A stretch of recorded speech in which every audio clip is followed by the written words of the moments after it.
Salut à tous et bienvenue pour cette quatrième ronde du tournoi de Bourg-en-Bresse. Actuellement, je suis à 2 sur 3 après une victoire écrasante à la ronde 3. Et je joue contre François Rapi, 2 sur 3, ce qui est énorme pour un 1700 Elo. Donc 1750 Elo. Je joue contre François Rapi et je balance directement E4 et il me joue C5. Bam. Il faut savoir que du coup je suis un peu dégoûté parce qu'à Belay je jouais une partie contre Sicilienne et je l'ai perdu de manière assez humiliante contre le fameux 1600 à la rondin, donc je suis pas confiant. Je pourrais jouer la Sicilienne à la pine que j'avais joué, mais du coup je décide de balancer cavalier F3, qui est en réalité ce que je joue, j'avais juste pas envie parce que je connais pas très bien. Ici en gros il y a plusieurs choix, soit il joue E6, que je suis en train de consolider, mais dans ce cas je joue normalement C3 à la pine, donc on transpose. Soit il joue D6, sur quoi je joue plusieurs trucs, je joue D4, je joue cavalier C3, je joue même fou B5, j'ai plusieurs coups, et cavalier C6, sur quoi je joue en grande majorité C3, fou B5 et du coup D4. Donc mon répertoire est très flexible, on va dire, sur la sicilienne. J'ai même du coup, comme je vous l'ai dit ici, la lapine, j'ai la sicilienne fermée, j'ai même fou B4, fou C4 qui arrive, j'ai F4 qui m'intéresse, j'ai joué B3 aussi, j'ai D4 qui m'intéresse. Je suis un homme à tout, mais du coup, j'ai pas de préparation précise, donc je suis pas non plus hyper confiant. Je me dis juste, ok, bon, soit, on va partir sur des coups logiques. Il me joue cavalier C6, donc ce qu'on appelle la sicilienne vieille, pour contrôler un peu plus sa case D4. Maintenant qu'il a poussé le pion C, c'est logique qu'il mette le cavalier derrière pour contrôler un peu plus la case D4 et développer le cavalier. Je joue ici D4, du coup, la variante classique, ce qu'on appelle la sicilienne ouverte. Il prend. Je prends. Ici, en réalité, il y a pas mal de coups logiques. Il y a D6, il y a G6, dragon accéléré, il y a cavalier F6 qui mène souvent à des Svechnikov, il y a E6, il y a A6. Tout est jouable. Tout est jouable. Il y a même E5, sicilienne Loventhal, si je dis pas de bêtises, qui est jouable. Mais du coup, ici, je m'attends à tout. Et il me joue E6, et c'est honnêtement la variante qui me saoule le plus, parce qu'on transpose dans une Taimanov, qui est une sicilienne classique de chez Classique, et je ne sais pas la théorie. Il faut savoir que j'ai quand même vachement joué contre cette ouverture en ligne, je la connais un petit peu, je sais le plan à faire pour avoir une bonne position facilement, mais en général, les parties que j'ai sont des parties nulles. Donc j'ai pas envie d'avoir ça encore une fois contre un 750, mais je me rends compte que j'ai pas vraiment le choix. Je vais jouer simplement cavalier C3 en me disant ok, je ne connais pas la théorie, je vais simplement venir développer mes pièces, mettre mon roi à l'abri, contrôler le centre, faire mes principes d'ouverture quoi. Et ici, donc le coup principal c'est cavalier F6 pour transposer dans une quête cavalier. Il y a aussi des coups comme A6, Dame C7, etc. qui sont jouables. A6 étant probablement le coup le plus joué à niveau amateur pour venir empêcher une infiltration en B5, ce qu'on appelle sicilienne calme.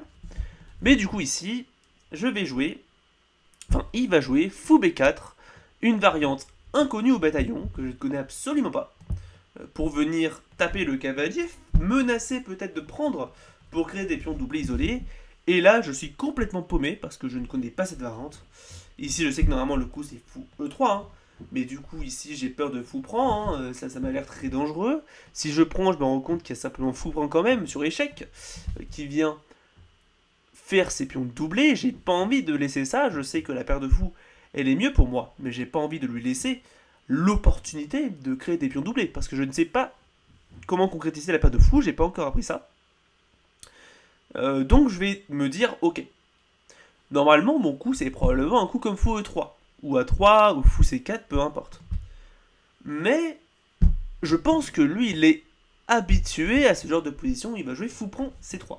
Donc je me dis, ok, j'ai envie de jouer fou D2 peut-être alors pour venir déclouer, mais là je me rends compte que ce coup déconnecte la vue de la dame sur le cavalier, donc je perds le cavalier, donc je me rends compte que ça va pas. Mais du coup, qu'est-ce que je fais? Cavalier, peut-être DE2 pour défendre, mais là mon fou est bloqué, c'est extrêmement passif, j'ai pas envie. Et là, je vais me mettre à explorer une option que je considère intéressante. Une nouveauté, si je regarde dans la base de données des maîtres, ça n'a jamais été joué. Ici, là, les maîtres jouent cavalier B5, cavalier prend ou fou E2 du coup. Fou E2 du coup. Mais je vais me dire, ok, et si je jouais dame D3? Ça vient défendre le cavalier, ça vient garder quand même la mobilité de ce fou et de ce fou, Et je pourrais peut-être maintenant jouer à 3, comme ça si tu prends, je prends de la dame et j'ai l'impression que ça va. Et qu'est-ce que tu fais? Si tu te développes, je joue à 3. Si tu te développes, je joue à 3. Si tu casses le centre, je joue à 3. Ou alors je prends puis je joue à 3. J'ai l'impression que A3 n'est juste pas vraiment défendable. Ici, je me dis, ok, peut-être cavalier E5, alors, pour peut-être venir déloger madame. Et je me dis, ok, j'ai dame G3. Madame vient en jeu, j'attaque le cavalier, j'attaque le pion. Tu viens peut-être en G5, en G6 peut-être, et là maintenant, j'ai soit A3, soit carrément cavalier B5 ici. Pour venir taper sur la case de fourchette et peut-être même ça.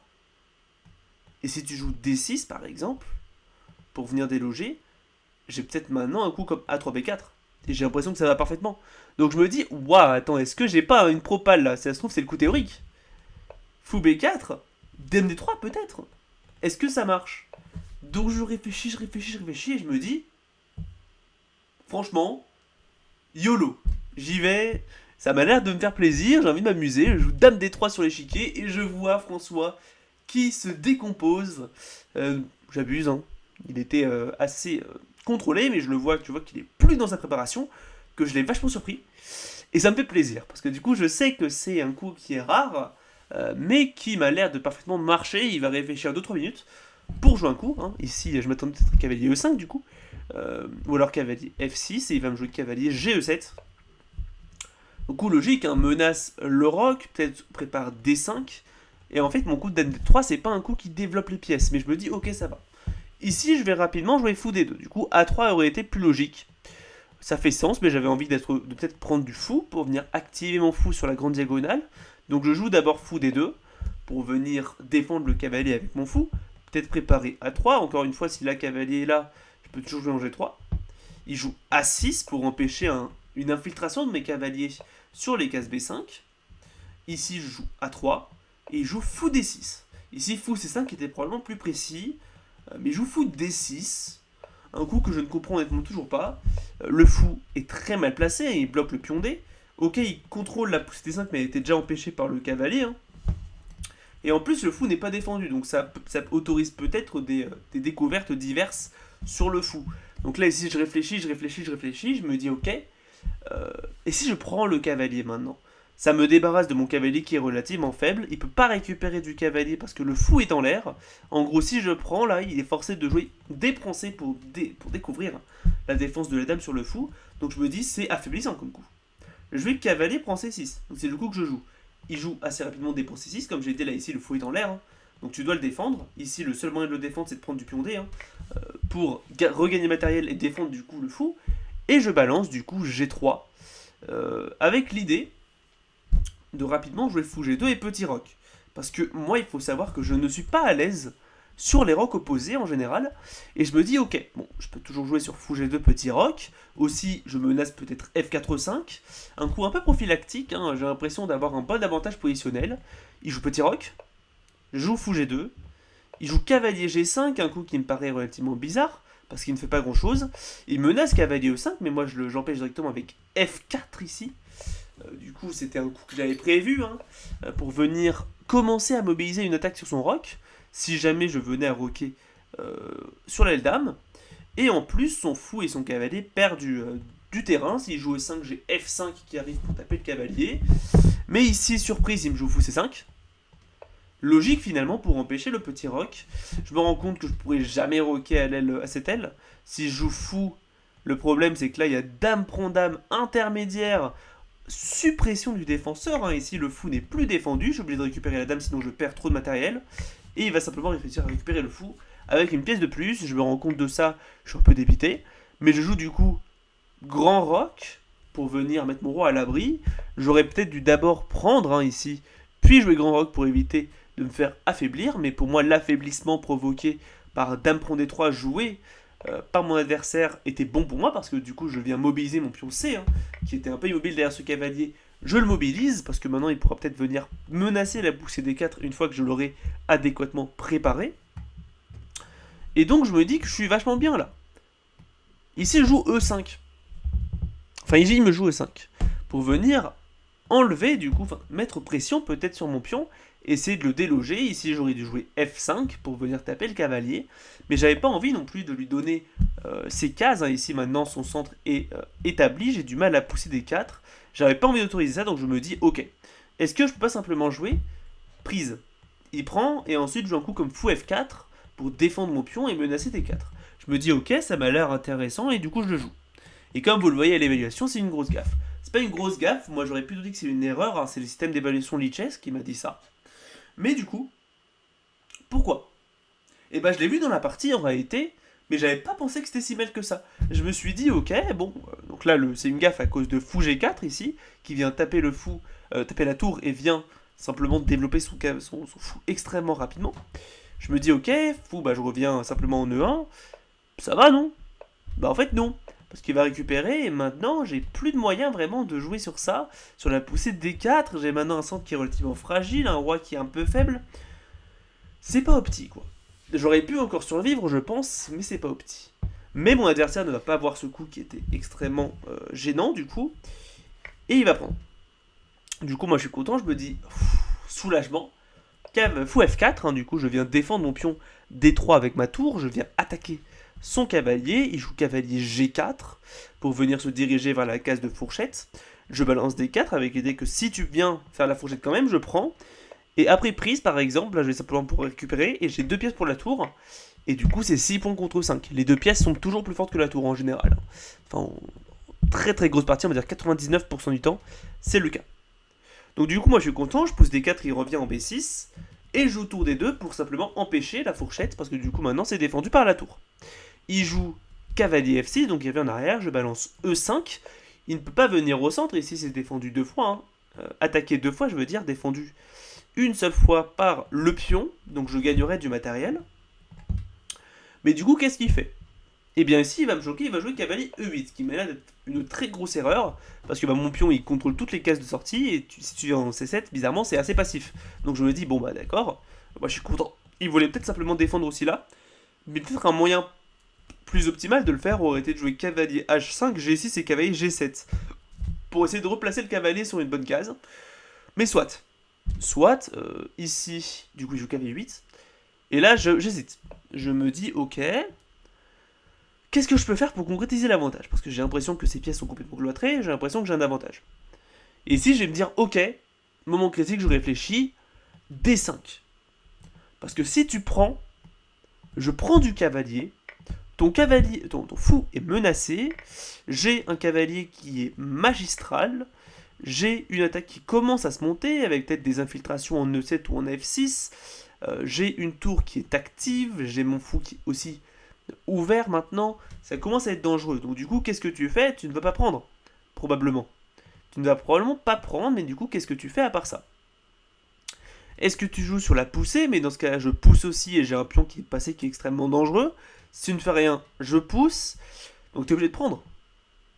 Ici, étonnamment, il va jouer H6. Je me suis trompé, H6, pas G6, H6, tac. Pour venir préparer G5. Avec l'idée que sur D6, maintenant, du coup, il y aurait simplement G5. Et attention, mon fou, il est enfermé. Hein. On dirait pas, mais il est bien enfermé. C'est-à-dire que là, si je viens là, c'est défendu. Ici, apparemment, cavalier H4 marche encore, ou alors D7, mais j'avais pas vu ça, honnêtement. Donc je me dis, ok, il faut que je trouve un moyen de l'exterminer, quoi. Et je trouve D prend C6, avec l'idée que du coup, si tu prends, j'ai simplement fou prend C6 qui vient taper aussi la tour, et si tu ne fais rien, j'ai peut-être prise. Donc du coup, ici, je vois qu'il joue G5 rapidement, et là, j'hésite. Attends, je me dis, attends. Enfin, j'avais réfléchi à ça au coup avant, hein. C'est juste, du coup, pour la scénarisation, je dis que c'est ici. Soit je prends le pion et c'est une fourchette et je gagne du matériel, c'est facile, efficace, mais il va récupérer mon fou aussi. Soit je le surprends avec cavalier D5 pour taper le fou, menacer cavalier E4. Il peut pas faire grand chose en fait. Il peut rien faire et je pourrais peut-être pousser C4 moi, parce que du coup le cavalier défend la case. Je vois ça, je me dis oh là là, je suis trop un génie. Et je joue cavalier D5. En effet, c'est le meilleur coup. Le fou est attaqué. Et je menace cavalier E4. Et si tu joues fou D6, fou D8, en effet, il y a simplement C7 qui peut arriver rapidement. Ici, apparemment, c'est pas le meilleur coup. Après, c'est vrai que c'est défendu 2 fois, hein, j'ai mal vu. Mais là, ici, l'ordinateur dit carrément un coup comme E6 ou fou E3 ou diverses coups comme ça, hein. Mais E6 est clairement le coup le plus dérangeant parce que du coup le fou s'ouvre pour défendre la poussée C7. Mais du coup ici il va me jouer fou A7 à la place, donc il vient garder la vue de son fou pour empêcher fou E3. Et je balance cavalier E7. Le cavalier attaque le roi qui est forcé de bouger, roi G7. Et maintenant je prends. Mon cavalier a réussi à gagner beaucoup d'activité. Maintenant il est en attaque. Et j'ai encore une fois cette fourchette qui risque d'être extrêmement gênante. Ici mon adversaire joue fou prend B7. Fou prend B7 et tour B8. Donc il vient taper mon fou. Ici le meilleur coup c'était tour D7. Mais je vais décider de jouer un peu à la va-vite cavalier C6 avec l'idée que si tu prends, du coup c'est la partie. Hein. Je prends, tu prends et je sauve mon cavalier. Là j'ai l'impression d'avoir juste eu un pion de plus. Et la finale est gagnante pour moi, j'ai l'impression. Il joue tour C7, je joue tour C2, donc il clouait mon cavalier, je le décloue. Il joue fou prend G3, je joue H prend G3, il joue F6. Ok, donc il vient taper mon fou. Hein. Ici, son plan, c'est que si je prends, il y a cavalier prend, mais je me dis, ok, je viens simplement pousser. Mon pion est vachement dangereux. Maintenant, il est très proche de la promotion. Ça peut être un gros avantage pour moi dans cette finale.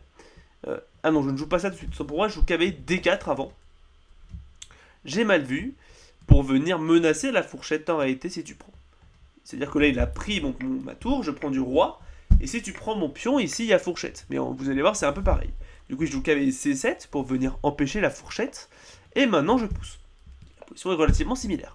Du coup, mon pion est proche de la promotion, défendu par mon cavalier. J'ai aussi peut-être des menaces de cavalier F5 échec. Par exemple, si tu viens jouer tour C8, pour essayer de mettre en place un vis-à-vis, il y a carrément cavalier F5 échec avec un petit piège. C'est que s'il y a roi G6, il y a cavalier E7 échec, encore une fois, qui vient mettre en place une petite fourchette. Pas piquer des hannetons, ça fait toujours plaisir. Mais du coup, il joue tour 8 pour venir simplement activer sa tour, peut-être essayer de contrer mon pion qui est un peu trop actif à son goût. Tour E1, roi G6, il vient activer son roi. E7, mon pion arrive juste avant de la promotion. Il joue cavalier D5, joue tour E6. J'avais prévu qu'en fait, sur cavalier C6, il y avait peut-être un coup comme tour ici qui viendrait me gêner. Ici, en réalité, il y a simplement la promotion qui arrive, hein, qui défend. Mais bon, j'avais pas vu. Il faut savoir qu'ici, j'étais en Z-note, hein, en gros. Et je vais tout coup tour E6, je sacrifie le pion. Mais du coup, ici, si tu prends, il me semble que j'avais vu qu'il y avait peut-être... Oui, il y a prise, hein, tout simplement. J'avais vu ça, donc ici, il revient avec son roi pour taper peut-être... là, il va peut-être vouloir venir prendre du pion, enfin de la tour, sans proposer l'échange.